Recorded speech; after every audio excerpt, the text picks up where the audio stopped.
you. Any other discussion, members? Representative Ward, Speaker. please proceed. No vote, written comments, and I'd like to add some remarks to skim over the 10 reasons why this project does not deserve one more public dollar. May I proceed? Please proceed. Reason number one. We have already spent too much time, money, and effort on this project, Mr. Speaker. We have, as my members have said, we have divided our community. We've pitted people against each other.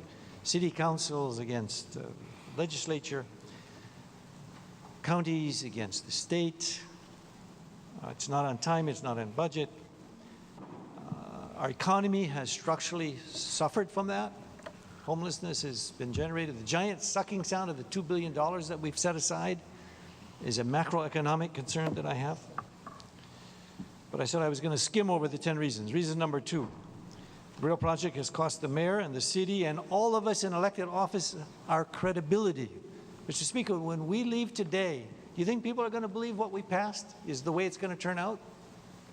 I think the way that this has come about, our credibility is at a long low. Reason number three, and this has been often spoken for years, decades, but we don't seem to do too much about it. The GT tax that is here extended until 2030 is regressive. It hurts the poor, it hurts the poor, and it hurts the poor. That is a reality of the structure of this bill. Fourthly, Mr. Speaker, raising the TAT threatens Hawaii's economy and hurting an industry which is the golden goose that lays the egg. We may think that because we've got 8 million tourists as of last year and it's growing this year, we're up 9.6% in terms of money, that this is going to go on forever and ever. Some people have mentioned the volatility of the TAT. It's true. The most volatile industry in the world is the visitor industry. Tourism is very volatile. One day they're here, and the next day they're gone. Case in point has been Bali. Bali was at 6 million. They had a Bali bombing and they were gone. You never know what's going on. And I'm not saying anything about North Korea, but we are, as Guam and others, still in a position where we could have our tourist industry jeopardized. Number five, rail won't solve our congestion problem. Mr. Speaker, it's rather sad that the environmental assessment statement or the environmental impact statement said that traffic congestion will be worse in the future with the rail than what it is today. According to the forecast, traffic will increase 23% if we do not build the rail and 21.3% if we do build the rail. You see any difference? It's like 1.7% is going to be the difference in terms of traffic congestion. And my good friend from Eva Beach, unfortunately, I know everybody's going for their constituents. But because of that, I think there's going to be grave disappointment in terms of how this is going to relieve the traffic. Number six, Mr. Speaker, the city has not sufficiently explored utilizing public-private partnerships. I already covered that in my floor amendment to get private sector money skin into the game. Number seven, Mr. Speaker, stopping additional funding is the only way we can reevaluate how to finish the project and the existing budget. We've barely had the voters approve this in 2008. Right now, if you probably took a vote by the public, not by elected officials, it may probably, it's probably going to fail, given what we've gone through. The difficulty is every time the budget changes, we are the automatic enablers that we are always able to come back. We are always able to accept an increase, a budget change, a reorder. And I've addressed that through the rail cap, Mr. Speaker, and I will not go into any more detail. Reason number 8, that I will not vote for another dollar of public money. I quoted John Henry Felix as to why a forensic audit is needed, and the forensic audit is the one that we have rejected, so I won't go into any more detail about why that word should be included in this bill. Number 9, operating and maintenance costs are not accounted for yet. Mr. Speaker, that's really a serious omission. If we don't know how we're going to operate it and maintain it, I mean, it's almost irresponsible. And I know we asked the mayor on Wednesday, how are we going to do it? We got some answers about raising fees and stuff. But remember, he also said there's probably a $600 to $900 million puka in this particular budget. Mr. Speaker, Representative, your time is up.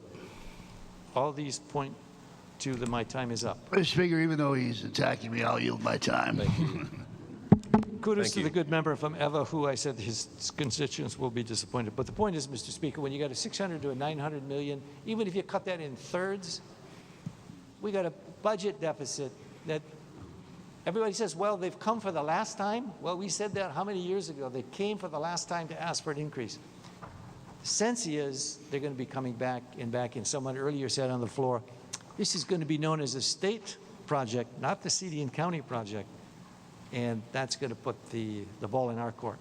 But, Mr. Speaker, number 10. Lastly, and I would think most importantly, and I don't know if Councilman White is still here, but my last reason for not voting is that let's pick up the money left on the TAT table before increasing taxes on our hotels, particularly on our residents on the neighbor islands.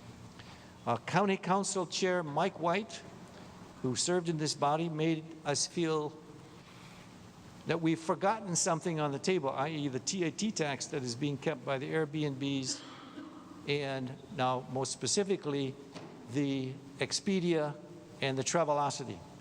It goes something like this, Mr. Speaker. A mainland tourist books online a room for $266 a day. Expedia charges 4% GET tax, or about $12. Expedia also charges $9.25 TAT tax, or about $25. The total that the tourist puts with their Express or whatever card they're using on the website, they pay $303 per day. What happens after that is that Expedia sends 75% of this to the hotel. 25% they keep. What happens after that happens?